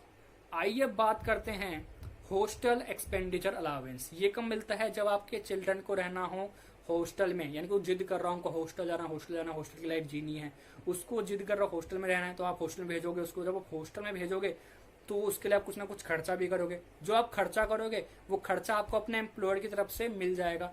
तो जो एम्प्लॉयर की तरफ से जो आपको अमाउंट मिला है ना, बस वही अमाउंट क्या है, हॉस्टल एक्सपेंडिचर अलाउंस है। और ये मैक्सिमम कितने बच्चों को मिल सकता है, ये भी 2 बच्चों को मिल सकता है मैक्सिमम। ठीक है, और कितना मिलेगा, ये 300 पर मंथ के हिसाब से मिलेगा, और एक चाइल्ड पे 300 मिलेगा आपको। ठीक है, अमाउंट। ठीक है, ये भी हो गया हमारा खत्म। अब है हमारा ट्रांसपोर्ट अलाउंस। इसका क्या मतलब है, ट्रांसपोर्ट अलाउंस का क्या मतलब है कि एम्प्लॉय जो है 1600 रुपए उसको, मतलब कि ट्रांसपोर्ट का मतलब कि एम्प्लॉय जो है आना जाना है उसका, मतलब कि घर जाना होता है। ठीक है, तो घर से आने जाने के लिए जो भी वो ट्रांसपोर्ट में करेगा, वो खर्चे वर्चे करेगा, बस उसी के लिए आपको ट्रांसपोर्ट अलाउंस मिलता है। ठीक है, और ये मैक्सिमम कितना मिल सकता है, 1600 रुपए। तो चलिए दोस्तों, हम बात करते हैं अब allowances which is exempt to the extent of certain percentage of amount receive. यानी कि ऐसे अलाउंसेस जो 1% तक, एक सर्टेन परसेंटेज तक ही एग्जेम्प्ट हो सकते हैं। यानी कि जो अलाउंस आपको मिला, उस टाइप का अलाउंस जो आपको अलाउंस मिला, उस अलाउंस का एक छोटा सा हिस्सा, एक छोटा सा परसेंटेज वाला हिस्सा ही खाली एग्जेम्प्ट हो सकता है। लाइक 50%, 60%, 70%, जो आपको क्वेश्चन में यानी कि जो रूल कहेगा ये, उसके हिसाब से जितना हिस्सा एग्जेम्प्ट हो सकता है वो हिस्सा। ठीक है, आइए देखते हैं होता क्या है। पहली बात तो कब लगता है, कब ऐसे कौन से केसेस होते हैं जब आपको ये वाली एग्जेम्पशन मिलती है। ये एग्जेम्पशन उन एम्प्लॉयज को मिलती है जो ट्रांसपोर्ट डिपार्टमेंट में काम करते हैं, ट्रांसपोर्ट सिस्टम में काम करते हैं। ठीक है, यानी कि लाइक फ्लाइट वगैरह में, यानी कि फ्लाइट का पायलट है। ठीक है, और उसके बाद ट्रेन में, यानी कि जो रेलवे डिपार्टमेंट है। ठीक है, और जो ये नॉर्मल हमारा डीटीसी वगैरह है, इनमें भी। ठीक है, डीटीसी तो नॉर्मल तो दिल्ली में चलती खाली, लेकिन ऐसी बसेस भी होती है वो सिटी के बाहर जाते हैं। बस डिपार्टमेंट यानी कि ट्रेवलिंग में कहीं काम करता है, ट्रांसपोर्ट में काम करता है, किसी भी टाइप के ट्रांसपोर्ट में, तो उसको ये अलाउंस मिलता है उस एम्प्लॉय को। ठीक है, और ये अलाउंस मिलता कैसे है, मतलब कि क्या एग्जेम्पशन होती है। अलाउंस तो दे रही है, ये अलाउंस पता क्यों मिलता है, क्योंकि एम्प्लॉय को जाना होता है। यानी कि जो एम्प्लॉय है, मान लो पायलट है फ्लाइट का। ठीक है, फ्लाइट का पायलट है तो एक शहर से, यानी कि एक सिटी से, अगर इंडिया के अंदर अंदर है तो एक सिटी से, यानी कि दिल्ली से मुंबई, दिल्ली से कोलकाता, यहाँ जाएगा वो। लेकिन अगर वो इंटरनेशनली भी जाता है तो भी एक ही बात है, मतलब अपनी जहां पे उसका मेन हेड ऑफिस है, यानी कि ऑफिस जहां पर है, वहां से अगर वो कहीं बाहर जाता है ट्रेवलिंग के सिलसिले में, यानी कि ट्रेवलिंग करता है, लोगों को लेके आता जाता है। ठीक है, ट्रेवलिंग कर रहा है वो, तो उसको अलाउंस मिलता है ये, ताकि वो जो जितना टाइम लग रहा है ना उसको आने जाने में, उतने दिन के लिए, उसे उस टाइम के लिए उसको अलाउंस देते हैं। जो उसको खर्चा होगा, उस खर्चे को मेट करने के लिए एम्प्लॉयर जो है उसको अलाउंस देता है। ठीक है, सिंपल सी बात थी, समझ रहे हैं यहाँ पे। ठीक है, और ये अलाउंस खाली उन एम्प्लॉयर्स को मिलता है जिनको डेली अलाउंस नहीं मिला है। खाली उन्हीं एम्प्लॉयज को ये अलाउंस मिल सकता है। इस बात को याद रखना क्वेश्चन करते वक्त। ठीक है, अब देखो यहाँ पे इसकी एग्जेम्पशन कैसे मिलती है। मेरे को पता है एग्जेम्पशन क्यों मिलेगी, क्योंकि भाई जब अलाउंस मिल रहा है तो इनकम बढ़ेगी, इनकम बढ़ेगी तो टैक्स ज्यादा देना पड़ेगा, टैक्स ज्यादा देना पड़ेगा तो एम्प्लॉय पे बर्डन आएगा, वो टैक्स देने में मना करेगा, तो गवर्नमेंट को नुकसान होगा। तो गवर्नमेंट अपना नुकसान ना होने दे, इसलिए उसने बोला कि भाई हम तुमको कुछ एग्जेम्पशन देंगे। ठीक है, ताकि तुम्हारे कुछ ज्यादा बर्डन ना पड़े टैक्स का, और तुम हमको सही हमारा जो है टैक्स बनता है उनको दे सको। ठीक है, तो गवर्नमेंट ने बोला कि अगर तुमको कोई अलाउंस मिलता है तो हम उसका 70% हिस्सा जो है तुमको एग्जेम्पशन दे देंगे। ठीक है, या फिर हम तुमको 10,000 पर मंथ के हिसाब से एग्जेम्पशन देंगे। ठीक है, ठीक है, ये हमारा हो गया दो पार्ट। यानी कि जो भी कम होगा वो तुमको एग्जेम्पशन मिल जाएगा, या तो 10,000 पर मंथ या फिर 70% के 70% ऑफ सच अलाउंस। ये दो चीज आपको मिलेगी अलाउंस के अंदर। कैसे अलाउंस, ट्रांसपोर्ट डिपार्टमेंट वाले को मिलने वाले अलाउंस के अंदर आपको ये दो चीजों में एग्जेम्पशन मिल जाएगी। यानी कि इन दो में से जो मिनिमम होगा वो खत्म कहानी इसमें भी। ठीक है, मिनिमम को तो यहाँ पे आएगा ही आएगा, जो एग्जेम्पशन है तो minimum of the following, government tax ज्यादा खींचेगी और जो अलाउंस का जो एग्जेम्पशन मिलती है वो एग्जेम्पन कम देगी, इसलिए मिनिमम ऑफ द फॉलोइंग लगाना है यहाँ पे। ठीक है, ये तो हमारा खत्म। अब इसमें जरा हम क्वेश्चन देखें अगर, तो मान लो कोई एम्प्लॉय है, उसको मिलता है 1 लाख रुपए, उसको मिलता है अलाउंस। ठीक है, अलाउंस का उसको मिलता है 1 लाख रुपए। ठीक है, अब उसको ये कितना मिलता है, साल का मिलता है। या आप इसको एक काम करो, इसको आप कर लो 1,32,000, इसको आप कर लो 1,32,000, लाइक ये 30। ठीक है, 32,000 कर लिया हमने यहाँ पे। ठीक है, अब ये इसका 70% निकाल लेंगे। ठीक है, इसका जो 70% होगा ये दोस्तों कुछ हमारा आएगा, जो भी आपका अमाउंट आता है। ठीक है, मान लो इसका 70% आ गया, हम अजम्पशन कर रहे हैं, अभी निकाल के देख ही लेते चलो। अगर हम अजम्पशन करें तो नहीं हो पाएगा ना, इसलिए हमको निकाल के देखना पड़ेगा इसको। इसका अगर हम 70% निकालें तो आप कैलकुलेटर से कर सकते हो वैसे इसको। ठीक है, 70%, तो इसका जो 70% आपका आएगा ये समथिंग आएगा 9,000 कुछ आएगा। ठीक है, ये आ गया आपका 9,000, आपका क्या आ गया 70% आ गया इसका। ठीक है, अब जब इसका 70% 90,000 कुछ आएगा। ठीक है, इसका 70% 90,000 कुछ आया। ठीक है, तो वो जो 90% हिस्सा जो है वो कहाँ लिखोगे, इस अलाउंस के सामने लिखोगे, जो 70% वाली थी। ठीक है, अब इसके बाद जो 10,000 पर मंथ है इसका जो अमाउंट आएगा यानी कि 10,000 पर मंथ है, तो साल का मिला था नहीं अलाउंस, तो साल से मल्टीप्लाई 12 से मल्टीप्लाई 12 मंथ से मल्टीप्लाई तो कर दिया हमने। कितना आंसर आएगा? 1,20,000 1,20,000 आएगा आंसर। बस ठीक है, खत्म कहानी। जो कम होगा इन दोनों में से उसकी आपको क्या मिल जाएगी? एग्जेम्पशन मिल जाएगी। ठीक है, यानी कि जो ये थे एग्जेम्पशन 1,20,000 अगर कम है तो 1,20,000 आपको एग्जेम्पशन मिल जाएगी। लेकिन कम कौन सा है? 90,000 वाला कम है, तो 90,000 की आपको एग्जेम्पशन मिल जाएगी ट्रांसपोर्ट डिपार्टमेंट वाले एम्प्लॉइज को, यानी कि ट्रांसपोर्ट में जो लोग काम करते हैं उन एम्प्लॉइज को ये वाली डिडक्शन मिल जाएगी। डिडक्शन नहीं, एग्जेम्पशन। ठीक है, इस बात में डिडक्शन अलग वर्ड है, एग्जेम्पशन अलग वर्ड है। डिडक्शन हमेशा सैलरी निकालने के बाद लगता है, लेकिन एग्जेम्पशन हमेशा जो है सैलरी निकालते वक्त लगता है। ठीक है, हर स्टेप के बाद। अब बात करते हैं जरा हम एंटरटेनमेंट अलाउंस की। ये कौन सा अलाउंस होते हैं? यानी कि एम्प्लॉय जो है, ये आप कहीं सोच रहे हो कि एम्प्लॉय जो है अपने खर्चे के लिए करता है, यानी कि उसको कुछ देखना है, टीवी देखना है, मतलब कि मूवी देखनी है, उसके लिए मिलता है, तो गलत सोचते हो।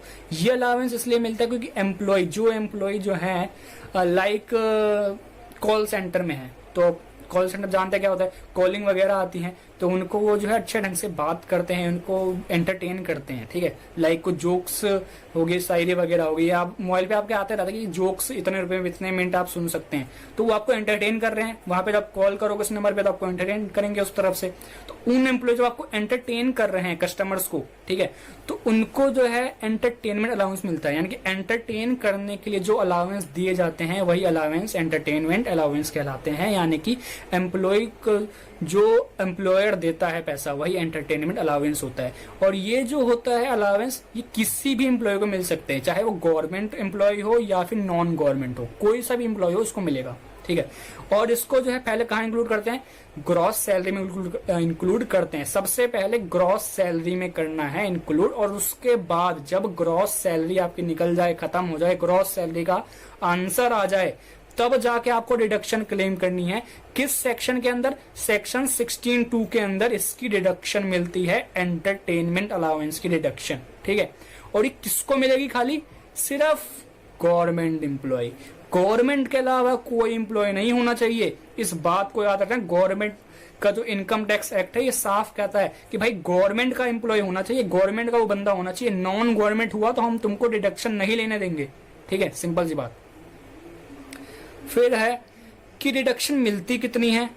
हमने ये पहले डिडक्शन मिलती है भैया, ठीक है, डिडक्शन मिलती कितनी है? तो साफ सी बात है, डिडक्शन कितनी मिलेगी? जितना अमाउंट आपको अलाउंस का मिला। ठीक है, और दूसरा पॉइंट 20% ऑफ बेसिक सैलरी, जो आपकी बेसिक सैलरी आपकी डिटरमाइन हुई थी जॉब लेते वक्त, उस टाइम आपकी जो बेसिक सैलरी आपको बताई गई थी उसका 20% और 5,000। ठीक है, ये जो बेसिक सैलरी जॉब लेते वक्त का मतलब मेरे से ये है कि अगर वो सैलरी फिक्स्ड है हमेशा लाइफ टाइम के लिए तो उस पे, नहीं तो जो आपकी लेटेस्ट चल रही है अभी बेसिक सैलरी, यानी कि लास्ट मंथ जो बेसिक सैलरी चल रही है उस केस में उस 20%, चाहे कोई सा भी केस हो, चाहे वो HRA हो, चाहे कोई सा भी, हमने जितने भी ऊपर पढ़े हैं ना, जहां जहां हमने बेसिक सैलरी की बात करी है वो लास्ट मंथ जो चल रही है तो वो वाला लेना है। नहीं तो अगर नहीं है पता तो हम शुरू की मान लेंगे, शुरू में जितनी थी वही हमेशा फिक्स्ड, अगर बोल रखा है कुछ वही मानते चलेंगे। लेकिन नहीं बोला हुआ तो जो अभी करंट में है वो दे रखी होगी आपको। ठीक है, वो बेसिक सैलरी उसका 20% वो आप निकाल लोगे। जो आंसर आएगा वो यहाँ लिखोगे इनके सामने। ठीक है, यहाँ इनके सामने जो भी आंसर आया उसका जो भी कम होगा, मैंने बोला ना गवर्नमेंट जो है डिडक्शन या एग्जेम्पशन कब देती है? कम देती है। टैक्स ज्यादा खींचो, एग्जेम्पशन या डिडक्शन कम देती है। ठीक है, तो जब ये ऐसा होता है तो मिनिमम ऑफ द फॉलोइंग का केस आता है। मिनिमम ऑफ द फॉलोइंग का क्या मतलब है? इन तीनों में से जो सबसे छोटा होगा, या इन तीनों में से जो छोटा होगा वो आपको डिडक्शन के रूप में मिल जाएगा। और इसको आप जो है ग्रॉस सैलरी लगाने के बाद, यानी कि ग्रॉस सैलरी निकालने के बाद आप क्या करोगे? उसको डिडक्ट कर लोगे उस ग्रॉस सैलरी में से। खत्म कहानी। ठीक है, फिर एक बारी आती है हमारे पास ऐसे अलावेंसेस जो एग्जेम्प्ट होते हैं। ठीक है, पूरी तरह से एग्जेम्प्ट नहीं होते, मतलब वो एग्जेम्प्ट होते ही नहीं है, मतलब ये। ठीक है, which are exempt in case of certain person, यानी कि कुछ पर्सन ऐसे भी होते हैं जिनके केस में एग्जेम्प्ट होते हैं पूरी तरह से। ठीक है, ये 4 ही टाइप के पर्सन होते हैं, बाकी सबके केस में पूरी तरह से एग्जेम्प्ट नहीं होते हैं। ठीक है, 2 केस याद रखना। एक होता 4 केस में, जो 4 लोग हैं उनके केस में एग्जेम्प्ट, बाकी के केस में नॉट एग्जेम्प्ट। पूरी तरह से आपको याद रखना, पूरे तरीके से फुल एग्जेम्प्ट होते हैं इनके केस में, बाकियों में नहीं होते। ठीक है, जैसे हाईकोर्ट जज हो गया, citizen of India, sanctuary allowances और एम्प्लॉय ऑफ यूएनओ। अब इनकी तरह डिटेल देखते हैं क्या क्या है इसके अंदर। हाई कोर्ट का जज है, हाई कोर्ट का जज कौन से एक्ट के अंदर होना चाहिए, वो सेक्शन 22A सब सेक्शन 2 और कौन सा एक्ट, हाई कोर्ट जजेस एक्ट 1954। इस एक्ट के अंदर का जो ये सेक्शन है उसके अंदर जो हाई कोर्ट के जजेस हैं उनको जो है ये अलावेंस मिलता है। ऐसे ही कोई गवर्नमेंट एम्प्लॉय है, इंडिया का सिटीजन है, ठीक है, वो अपनी सर्विस लेकिन बाहर दे रहा है, ठीक है, यानी कि कोई गवर्नमेंट एम्प्लॉय सिटीजन है वो इंडिया का, अपनी सर्विस दे रहा है वो इंडिया के बाहर आउटसाइड इंडिया, तो उसको भी अलावेंस मिलेगा। कहां मिलेगा अलावेंस, सेक्शन 10 सब सेक्शन 7 के अंदर, ठीक है। और ये तीसरा केस सैंक्चुअरी अलाउंस, ये अलाउंस कौन सा है, ये जस्ट लाइक एंटरटेनमेंट अलाउंस, इसको आप एंटरटेनमेंट अलाउंस की तरह ट्रीट कर सकते हो। यानी कि किसको मिलेगा, हाई कोर्ट और सुप्रीम कोर्ट के जजेस को ये अलाउंस मिलता है, और ये अलाउंस जो होता है एग्जेम्प्ट होता है पूरी तरीके से, ठीक है। और ये जो एम्प्लॉयज होते हैं यूएनओ के, यानी कि यूनाइटेड नेशंस के जो एम्प्लॉयज होते हैं, इनके एम्प्लॉयज को भी जो अलाउंस मिलने वाला है या मिलता है वो अलाउंस भी फुल्ली एग्जेम्प्ट होते हैं, ठीक है। आइए बात करते हैं next topic, allowances which are fully taxable, यानी कि ऐसे अलाउंसेस जो फुल्ली टैक्सेबल होते हैं, ठीक है। और ये हमारे कुछ 9 केस होते हैं। इन 9 लोगों को, यानी कि ये जो 9 टाइप के जो अलाउंस होते हैं, 9 लोग नहीं, ये जो 9 टाइप के जो अलाउंस होते हैं, ये अलाउंस पूरी तरीके से टैक्सेबल होते हैं, इस पे कोई डिडक्शन कोई एग्जेम्पशन नहीं मिलती है। पहला है हमारा डीएनएस अलाउंस, दूसरा है हमारा सिटी कंपनसेटरी अलाउंस यानी कि सीसीए, तीसरा है मेडिकल अलाउंस यानी कि एमए, फोर्थ है लंच अलाउंस यानी कि LA, fifth over time allowance ओए, ठीक है, सिक्स्थ है हमारा एनपीए यानी कि नॉट प्रैक्टिसिंग यानी कि नॉन प्रैक्टिसिंग अलाउंस, सेवंथ पे हमारा एफए यानी कि फैमिली अलाउंस, और डब्ल्यूए यानी कि हमारा वार्डन अलाउंस, और एसए यानी कि सर्वेंट अलाउंस। ये टाइप जो ये अलाउंस होते हैं ये पूरी तरीके से टैक्सेबल होते हैं। और ये जो मेडिकल अलाउंस है इसके अंदर क्या है कि जो आपको अलाउंस मिल गया, चाहे आपने खर्च किया है या नहीं किया है, वो अलाउंस पूरी तरीके से टैक्सेबल होगा, खर्च किया या नहीं किया, सिंपल सी बात, खत्म, ठीक है। फिर देखो डिडक्शन अंडर सेक्शन 16, सेक्शन 16 के अंदर जो डिडक्शन मिलते हैं वो कौन कौन सी डिडक्शन होती है, 3 टाइप की आपको डिडक्शन मिलती है सेक्शन 16 के अंदर। पहली डिडक्शन होती है स्टैंडर्ड डिडक्शन की, दूसरा हमारा होता है एंटरटेनमेंट डिडक्शन, मतलब कि एंटरटेनमेंट अलाउंस के लिए डिडक्शन, तीसरा होता है हमारा एम्प्लॉयमेंट टैक्स के लिए डिडक्शन।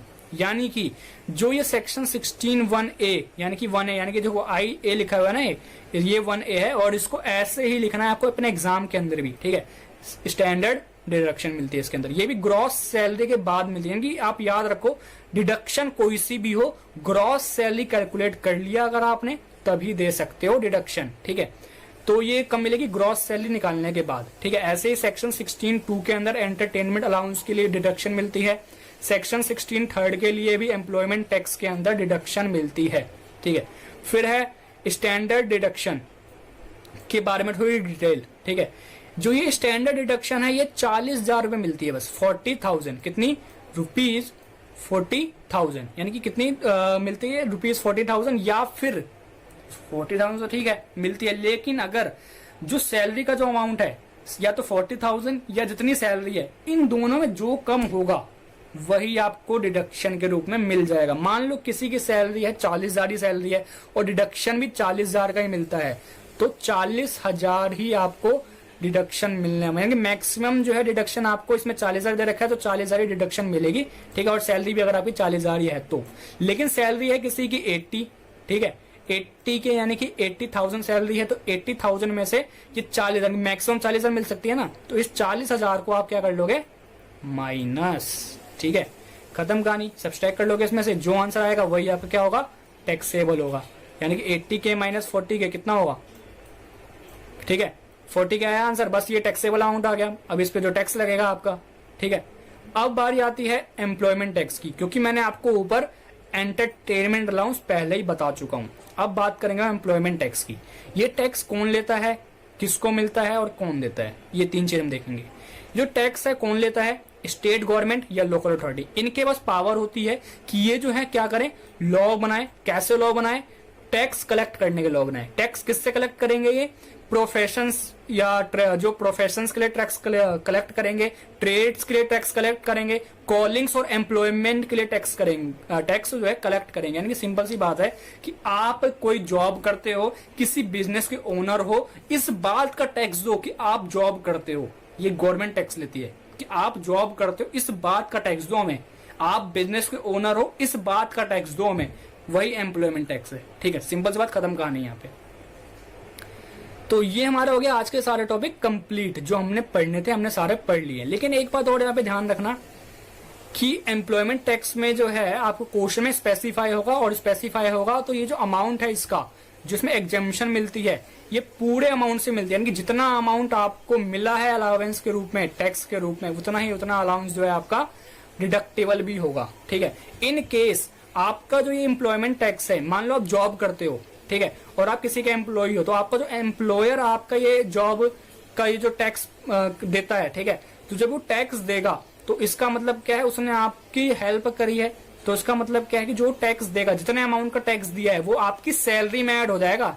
ठीक है, यानी कि एम्प्लॉयर ने आपके लिए टैक्स दे दिया आपके बिहाफ पर, तो जितना उसने टैक्स दिया वो आपकी सैलरी में इंक्लूड होगा, ग्रॉस सैलरी में। और उस ग्रॉस सैलरी में के बाद जितने अमाउंट का आपको उसने टैक्स दिया है एम्प्लॉयर ने गवर्नमेंट को आपके बदले, उतना अमाउंट का आपको डिडक्शन मिल जाएगा। ठीक है, खत्म कहानी। यानी कि पूरी डिडक्शन मिलती है इसके अंदर, फुल डिडक्शन, जितना टैक्स दिया उतने की उतनी डिडक्शन ले लो, खत्म। फिर है हमारा एक क्वेश्चन हमारा रह गया था इसके अंदर, जो मैंने आपको बोला था हम सारे टॉपिक कंप्लीट करने के बाद आराम से देखेंगे। तो वो क्वेश्चन देखो, यहाँ क्वेश्चन दे रखा है, are furnishes the following information for the previous year 2018-19। 2018-19 के लिए हमारे पास ये इन्फॉर्मेशन दे रखी है। बेसिक सैलरी, डिनर अलाउंस दे रखा है, एंटरटेनमेंट अलाउंस है, house rent allowance, actual rent paid for a house in Delhi, education allowance for 3 children. ध्यान रखना 3 चिल्ड्रन दे रखा है, ये माइंड में रखना 3 चिल्ड्रन लिखा हुआ है यहाँ पे, कुछ यानी कि कुछ आएगा इसके अंदर। ठीक है, transport allowances for commuting then residence, commuting from residence to office and back, he spends rupees 1400 per month for such purpose. यानी कि 1400 जो है घर से और ऑफिस से घर जाने के लिए स्पेंड करता है 1400 पर मंथ। इस बात को भी याद रखना अभी। ठीक है, मेडिकल अलाउंस उसको मिलता है, वो 5000 उसमें से खर्च कर देता है। ठीक है, लंच अलाउंस उसको मिलता है, वो 2000 उसमें से भी खर्च कर देता है। ऐसे ही हमको क्या निकालना है, उसकी टैक्स लायबिलिटी निकालनी है 2019-20 के लिए। ठीक है, अब जब देखते हैं बेसिक सैलरी कितनी है, 15000 पर मंथ है बेसिक सैलरी। ठीक है, तो बेसिक सैलरी याद रखना 15000 पर मंथ है, और ये डीए कितना है, 6000 है, जो कि उसमें साफ बोला हुआ है 60% जो है डीए का वो सैलरी का पार्ट है, यानी कि रिटायरमेंट बेनिफिट का है, यानी कि वो 60%। ठीक है, अब इसके बाद देखो यहां लिखा हुआ है एंटरटेनमेंट अलाउंस कितना है, ₹500। फिर हाउस रेंट कितना मिलता है उसको, ₹6000। ऐसे ही एक्चुअल रेंट कितना पे करता है वो, ₹7000 पर मंथ पे करता है। ठीक है, फिर ऐसे ही उसको 200 पर मंथ की क्या मिलती है, एजुकेशन अलाउंस मिलती है। ठीक है, 3 चिल्ड्रन के लिए 200 पर मंथ पर चाइल्ड, यानी कि कितने हो गए, 600 हो गया ना, सिंपल सी बात। 3 चिल्ड्रन है तो 3 चिल्ड्रन कितना मिलेगा, 600 मिलेगा। ठीक है, फिर है उसको 2400 रुपए मिलते हैं घर से ऑफिस और ऑफिस से घर जाने के लिए, तो ये हो गया हमारा। ठीक है, अब उसके बाद मेडिकल अलाउंस, ये जो मेडिकल अलाउंस है ये हमको मिलता है 1000 पर मंथ मिलता है। ठीक है, ये मेडिकल अलाउंस 1000 पर मंथ मिलता है, और इसमें से उसने कितना खर्च किया है, 5000 खर्च किया है। पूरे साल का होगा, साफ सी बात है। ठीक है, तो पूरे साल में इसको कैलकुलेट करना पड़ेगा हमको भी। ठीक है, और नहीं भी दिया होता ना यहाँ पे तो भी हम कर दे। अभी मैं आपको रीजन बताऊंगा क्यों। लंच अलाउंस दे रखा है हमको 200 पर मंथ। ठीक है, अब देखो हमको निकालना क्या, 2019-20 के लिए उसकी ग्रॉस सैलरी यानी कि टैक्सेबल सैलरी निकालनी है। तो अब मैंने आपको यहाँ पे बोला कि मेडिकल अलाउंस को हम निकालेंगे पूरे साल का। क्यों करेंगे पूरे साल का, हम सबको पूरे साल का करेंगे, चाहे कोई जितने हमको इन्फॉर्मेशन दे रहेगा ना, सबको हम ईयर में कन्वर्ट करेंगे। क्यों करेंगे, क्योंकि हम सैलरी कब की निकाल रहे हैं, पूरे साल की निकाल रहे हैं, तो सैलरी भी पूरे साल की लेनी पड़ेगी ना फिर, इसीलिए। ठीक है, यानी कि जो हमको सैलरी से रिलेटेड जो इन्फॉर्मेशन दे रखा है, यानी कि सैलरी के बारे में जो इन्फॉर्मेशन आपको क्वेश्चन में गिवन है, उसको आपको क्या करना है, अगर मंथ में है तो ईयर में कन्वर्ट कर लेना है। ठीक है, अगर कुछ उसमें एक आते थे ईयर में है तो, ठीक है, और नहीं है तो भी आपको करने के हम ईयर का निकाल रहे हैं सैलरी, इसलिए। ठीक है, अब यहाँ पे देखो सॉल्यूशन में लाइन आपको रख देनी है कि क्या निकालना है। सबसे पहली लाइन यही होती है, computation of taxable salary of are, ठीक है। प्रीवियस ईयर सैलरी, यानी कि प्रीवियस ईयर सैलरी नहीं, प्रीवियस ईयर कौन सा है आपका 2018-19, असेसमेंट ईयर 19-20। अब क्या करेंगे यहाँ पे, पहला फॉर्मेट वही है बेसिक सैलरी, ठीक है।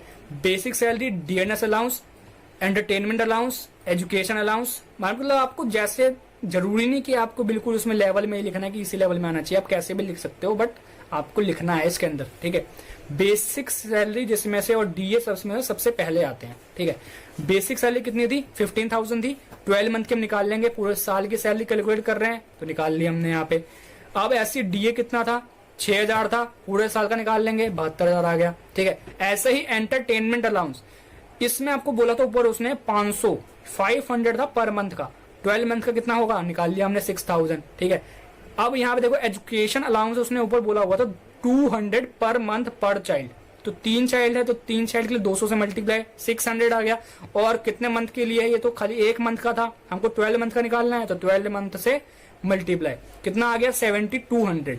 ऐसे फिर इसमें एग्जाम्पशन मिलती है, आपको मैंने ऊपर बताया था कितनी मिलती है एजुकेशन के लिए, 100 रुपीज मैक्सिमम मिल सकती है, यानी कि आपका एम्प्लॉयर ज्यादा से ज्यादा आपको 100 दे सकता है, लेकिन आपको यहाँ पे कितना दे रहा है वो 200 दे रहा है। तो इसका मतलब क्या है 100 से हम देखेंगे कि अगर वो 100 देता तो कितनी अलाउंस मिलती है हमको, तो 100 देता 2 से मल्टीप्लाई करेंगे हम इसको, 100 इंटू में 200, क्योंकि 2 चिल्ड्रन के लिए ना वो, इसलिए खाली मैक्सिमम 2 चिल्ड्रन होने चाहिए, तो 2 चिल्ड्रन के लिए जितने अलाउंस मिलता है हमने लिख दिया यहाँ पे। 2 चिल्ड्रन के लिए 200 हो गया, 1 मंथ का हो गया ये, ठीक है। और हमको निकालना कितने का है, पूरे साल का निकालना है, तो 12 से मल्टीप्लाई कितना आ गया 2400 आया।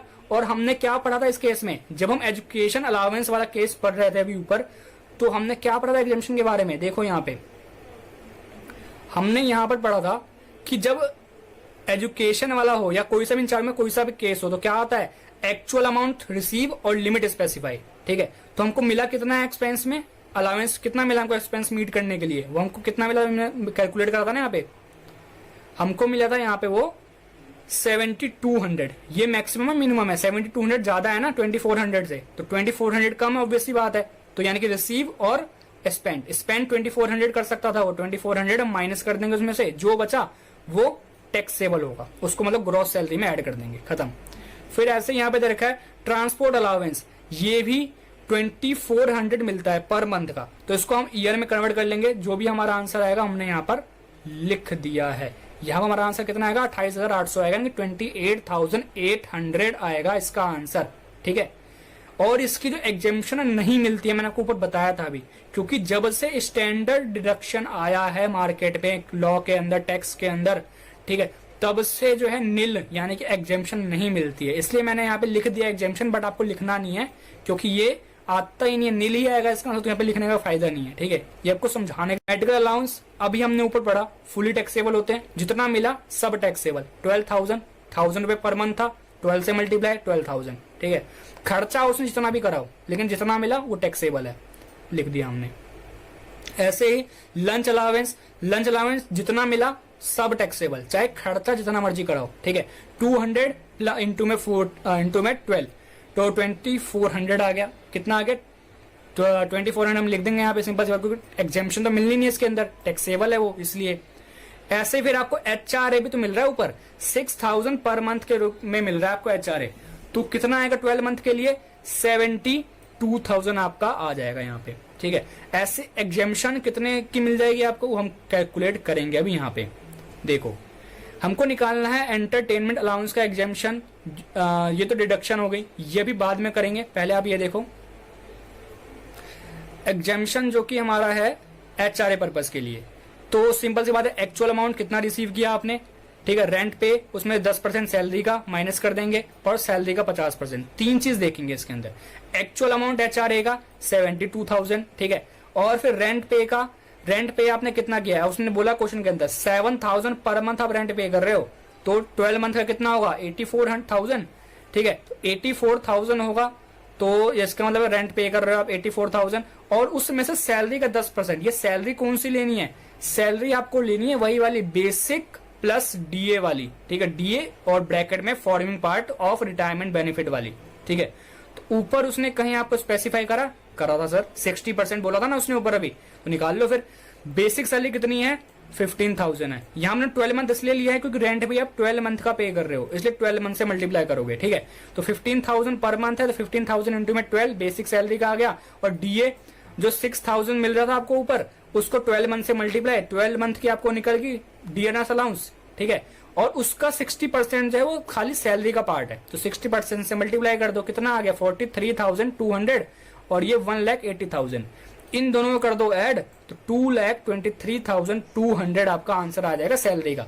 तो यही आपका अमाउंट आ गया किसका, इस सैलरी का, ठीक है। अब इसका 10% निकाल दो, यानी कि 2,22,200, ठीक है, ये आपका अमाउंट आ गया। इसका 10% यानी कि 22,320 लिख देंगे यहाँ पे आप, ठीक है। इसको फिर 84,000 माइनस 22,320 आपका जो भी आया था 10% निकालने के बाद माइनस कर दो, कितना आ गया हमारा आंसर 61,620, 61,680, 620 नहीं 61,680, ठीक है। और फिर यहाँ पे 50% ऑफ सैलरी बोली हुई है, तो बस 2,23,200 का 50%, ठीक है, कितना आएगा 1,11,600, ये आपका आंसर आएगा, बस लिख दो। अब इन तीनों में से जो सबसे कम होगा वही आपको क्या मिल जाएगा, एग्जेम्पशन मिल जाएगा। बस यहाँ लिख दो जहां पे आप HRA कैलकुलेट कर रहे थे, यहाँ पे हमने लिख दिया। कितना आंसर आया हमारा इसको माइनस करने के बाद, इसका हमारा आंसर आएगा 10,320, ठीक है। इन सबको हम ऐड कर देंगे ग्रॉस सैलरी के अंदर, ऐड करने के बाद कितना आंसर आया हमारे पास 3,16,320 हमारा ग्रॉस सैलरी आ जाएगा। उसमें से स्टैंडर्ड डिडक्शन को माइनस कर देंगे, कितनी मिलती है स्टैंडर्ड डिडक्शन, मैक्सिमम 40,000, उसको माइनस कर देंगे। उसके बाद एंटरटेनमेंट अलाउंस के लिए जो डिडक्शन मिलती है वही माइनस कर देंगे, मैक्सिमम इसमें 5,000 मिलती है। बट हम इसमें देखें क्या क्या था, इसमें हम देखो एक्चुअल अमाउंट कितना मिला था आपको 6,000 मिला था, ठीक है। उसके बाद 20% of basic salary, basic salary कितनी थी आपकी 15,000 थी, और 12 मंथ के लिए लेनी है इसको आपको, तो इसलिए 12 मंथ से हमने मल्टीप्लाई कर दिया, जो आंसर आया उसका 20% निकाल दोगे तो 36,000 आ जाएगा, ठीक है। और ऐसी 5,000 मैक्सिमम मिल सकती है इस केस में, तो बस खत्म कहानी। सबसे कम कौन 5,000, तो बस 5,000 की आपको मिल गई यहाँ पे डिडक्शन, ये डिडक्शन मिल गई, तो इन दोनों को आप डिडक्ट कर दो, इसमें से 3,16,320 में से डिडक्ट कर देंगे तो कितना आ जाएगा 2,71,320, ठीक है। आप यहाँ पे बोलोगे कि सर हमको क्वेश्चन में तो कहीं स्पेसिफाई था नहीं कि वो गवर्नमेंट एम्प्लॉय है या अदर एम्प्लॉय है। देखो दोस्तों, हमने इसको अज्यूम कर लिया है यहाँ पे कि ये जो गवर्नमेंट एम्प्लॉय हमने मान के चल लिया, ठीक है, कि वो गवर्नमेंट एम्प्लॉय है, हमने ये अज्यूम करा है। लेकिन अगर यहाँ पे गवर्नमेंट एम्प्लॉय नहीं होता तो ये 5,000 हम नहीं देते, डिडक्ट नहीं करते, ठीक है। तो हमारा आंसर कितना आता फिर 2,76,000 हमारा आंसर आता, ठीक है। तो 2,76,320 हमारा आंसर आता अगर ये गवर्नमेंट एम्प्लॉय नहीं होता तो, ठीक है दोस्तों। ये था हमारा पूरा सैलरी और अलाउंस का चैप्टर कंप्लीट हुआ है, ठीक है। एक पार्ट हमारा कंप्लीट हुआ है। अब हम आपसे मिलेंगे वीडियो के नेक्स्ट सेशन में, जब आपको हम बताएंगे परक्यूजिट्स के बारे में और ग्रेचुइटी के बारे में, इन सब की हम बात करने वाले नेक्स्ट वीडियो में। तो तब तक चैनल को जरूर सब्सक्राइब करें और लाइक करके शेयर भी करते रहें। Thanks for watching. तो मिलते हैं आपसे नेक्स्ट वीडियो में नए टॉपिक के साथ इसी चैप्टर के। धन्यवाद।